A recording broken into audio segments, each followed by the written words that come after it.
Hey everyone, I haven't posted in a while. It's a little bumpy, but that's because I'm going for a jaunt. So today I'm talking about autism and how our minds react differently than yours outside. So this is autism brains react differently outside. That's why I'm titling this. So, for instance, when you're outside, you may hear the sound of the wind.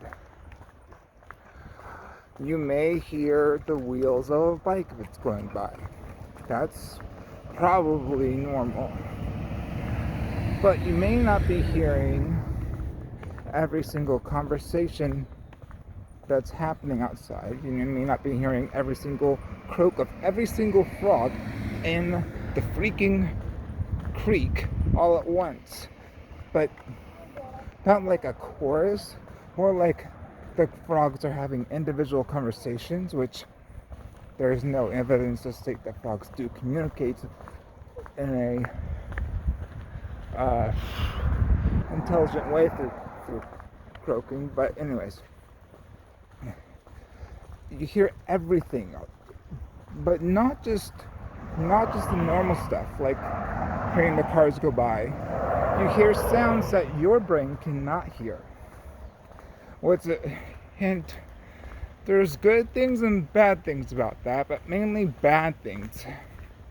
Things that leads you to be in tears, crying on the ground, begging stores to turn off freaking alarms. You see, the autistic brain, or at least every autistic I've met, is able to hear outside what they call the human frequency spectrum, which means we can hear above 20,000 hertz. When you go above 20,000 hertz, that's called the ultrasonic range of sound. And that's used for weapons. Some weapons use that sound. That's used for certain sound effects in 1930 movies. But most recently, it's used for theft alarms in stores, which is annoying as can all be out. Well, it's more than annoying, it's painful. Also, something that is either ultrasonic or subsonic, I'm not sure which one it is, I think it's ultrasonic, are dog whistles. My friend and I were going for a walk with their dog, and they blew their whistle. You know, the one that you can't hear, the silent whistle that makes no sound.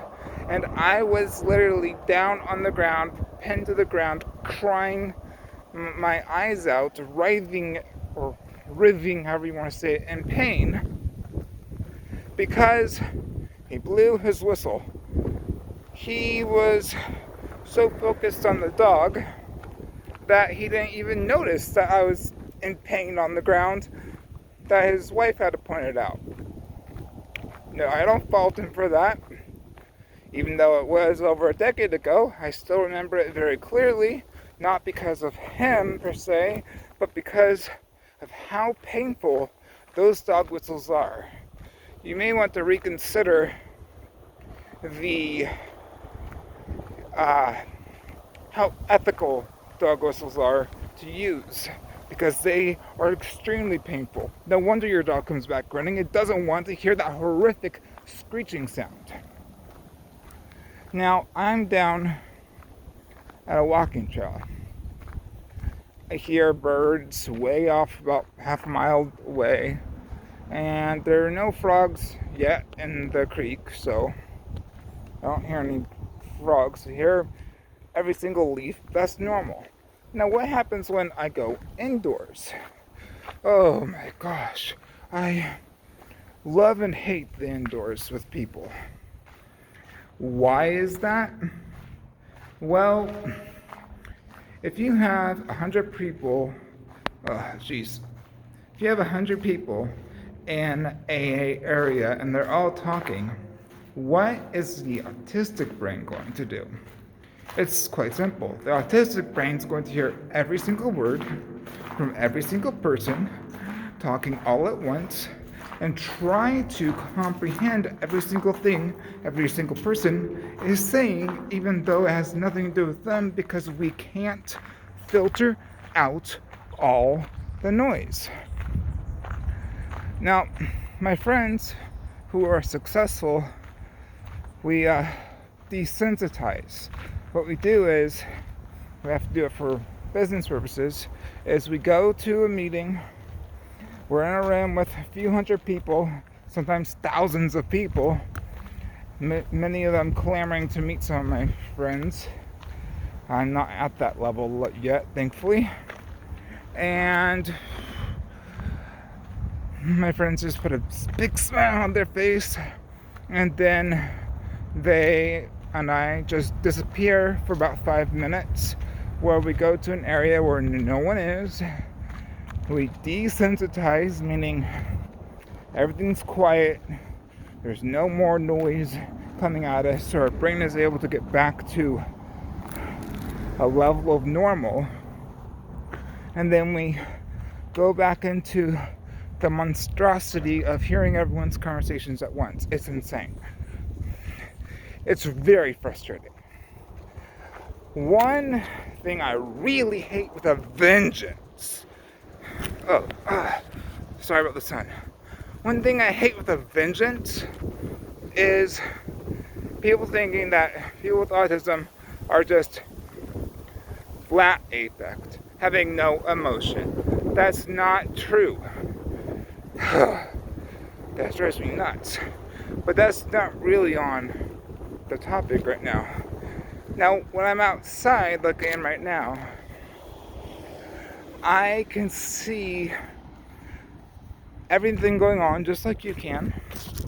But the problem that I have that you don't is my brain is picking up on every single leaf movement, every movement of every single pine needle, and there's a lot of them.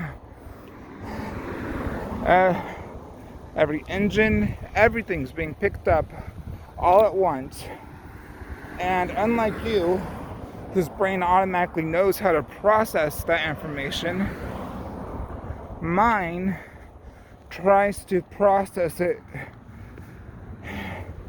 into what's just driving me nuts and that I have to desensitize from, and what is actually important. The rustling of leaves and seeing leaves and everything, it doesn't drive me that bonkers because I'm used to it now. And I wish I could get used to all the conversations, but it's not really possible. I've tried so hard. But outside is much easier because you can see everyone walking and stuff. When you put people into this scenario, it's far more complicated because everyone's moving around. You got to figure out what is each person's motive, and if they're harmless and just walking by, or if they're coming towards you, or why they're coming towards you, or what's happening in this scenario all at once, whether you're inside or outside. And it can be frustrating, yet I love being outside. Being outside is better than being inside, because like I said, all the conversations. But let's say you're in your house. Okay, you're in your house. You think your brain should be fine. You don't hear anything, right? Well, that's not true, actually. I've never heard one of you neurotypicals talk about how frustrating the sounds are from the wiring in the wall, or how the filaments in the lights are buzzing. That's because your brains can't hear them. You can't hear the screeching wires in your wall. You can't hear the filament in the light bulb. And that is frustrating. Not because you can't hear it, but because you don't want to fix it. Here's a good example. There at a college satellite campus, there was a room that neurotypicals could actually hear a near ultrasonic sound. That's what they could hear. It was around 18,000 hertz off the top of my head. And it was extremely painful to anyone in the room. People got extreme headaches. It was horrible. But you bring in the repairman and he can't hear anything. Okay, so you bring in the person in charge. They can't hear anything. And they're saying, well, it must just be because you're younger than us. And I'm like, not so sure about that. I don't know if the people in the room had autism or not. They were very smart, they were very bright, we didn't look at each other very often, and I can't diagnose someone, I didn't ask them. I don't want to know. But it's just frustrating when people can't hear the sounds around you. That's all I'm discussing right now. Leave comments if you want me to discuss something else. That's my blog post for today. Please subscribe if you like it. Watch more videos if you like it. Like it if you like it. And share it if you like it. That's all for me. Peace out.